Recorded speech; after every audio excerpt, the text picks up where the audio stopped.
Hi, my name is Goldman. I'm the director and founder of Goldman and Associates. Our firm primarily specializes in family law, which doesn't just mean divorce. It really means all the kind of things that might come up in the context of family life. It could mean divorce. It could mean a custody thing. It could mean a juvenile proceeding with a child. It could be a drunk driving charge that a dad or mom might get around the holidays. So it's important to know some issues about that, and we're going to be discussing that in future videos. Please subscribe to our channel to see those videos. Today we're going to talk more specifically about, is there a way to beat the drunk driving charge? And really there is. Just like we have discussed before, how the drunk driving laws are technical. They're not just technical for you as a defendant. They're technical to the prosecutor, meaning that the prosecutor has certain things that have to be proven. For example, it's not just enough to prove that you were drunk. They have to prove that you were drunk while driving.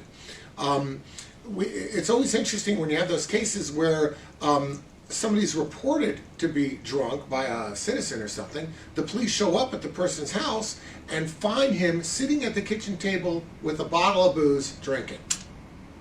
That is really an interesting situation, because it becomes a question of whether or not the person was drunk at the time that he was driving erratically, or whether he just came home and started drinking. If they administered the breathalyzer when they come to the house, it may blow high, but you're allowed to drink at home to your heart's content. So those kind of cases become a question of, well, what really happened? Just because he was driving erratically, maybe he had a horrible day at work, so he's mad, so he's speeding, so he's driving, he comes home and has a drink. He's not guilty of drunk driving.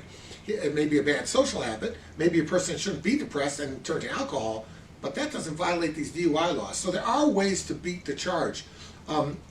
Breathalyzer results, for example, have to be accurate. Breathalyzers have to be calibrated. There are certain standards with that.